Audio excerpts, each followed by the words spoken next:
What's up everyone, welcome back to my channel. I am Joy and today here I am with another informational video about Canada for international student. Whoever doesn't know me, I am Joy and I came from India 2 years ago as an international student. Right now I'm in work permit, so I try to share my experience with you guys. If you are planning to come to Canada or in future you're gonna come, then at least you can have some ideas what you can do or not.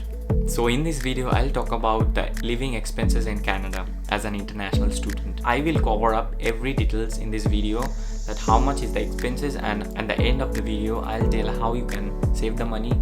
So make sure you watch till the end. Let's get started.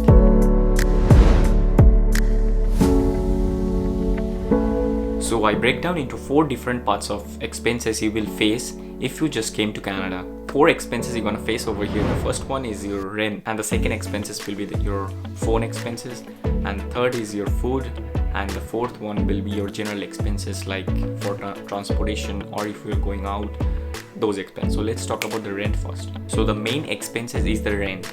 Rent actually depends on where you are living. It depends on the area. For example, like if you are living in downtown, it's gonna be higher. If you are living at the north side, it will be lower. Or if you are living to Brampton or Scarborough, east west side, it's gonna be lower. But if you are living in main downtown like me, it's gonna be higher. If you are searching for single bedroom apartment, which mainly starts from 1500 to 1600 and maybe more, which is basically just 1 bedroom, 1 kitchen and 1 washroom. It's better if you are a student and thinking to save money. I'll advise just go for the houses. Like if you live in the basement, you can save a lot of money.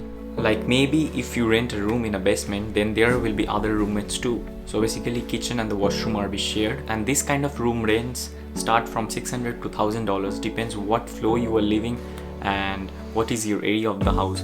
So I live in main downtown in a basement, which is a single floor room, and I pay like $700 in a month. So I think it's very good deal as I'm living in a main downtown. So if you want to save money, I know a few places where the rents are really low. Like if you go to the North York, the north side of the Toronto, if you go to the Brampton or Scarborough, you can save a lot of money.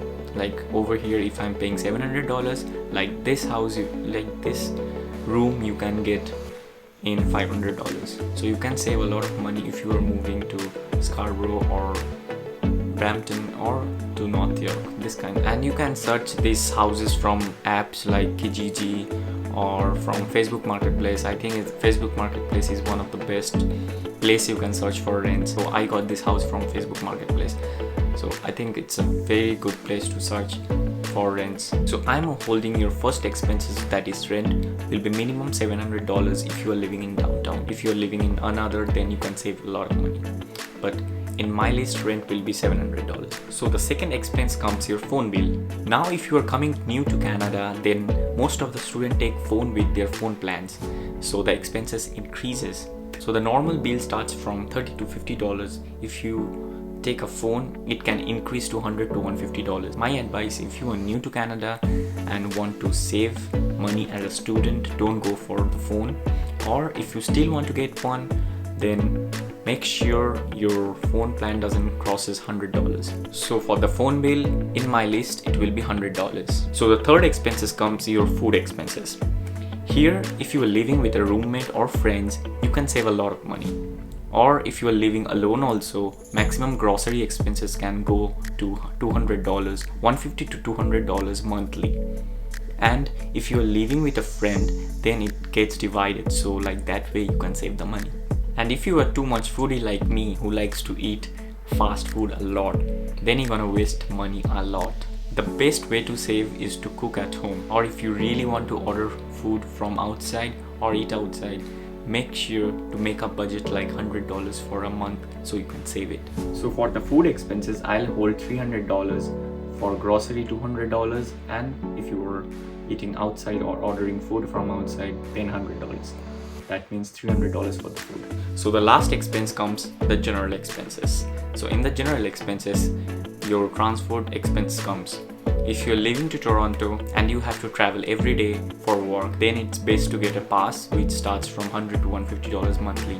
It's better to find work near your house so you can save that money too. But you need to travel for like in a week, maybe 1 day or 2 days. It's best to get the Presto or for students it's like $2.5, like each 2 hours. In 2 hours you can travel anywhere with that $2.5. So you can get the presto from anywhere, like from the shoppers, or you can make it from the stations also. So in my advice, like if you don't need to travel, don't make the pass, just go for the normal prestos. And the next general expenses, it can be your normal expenses, like if you're going out, if you're buying some stuff, like if you're moving to Canada new, you have to buy stuff from Dollarama and other stores to start your life, you know.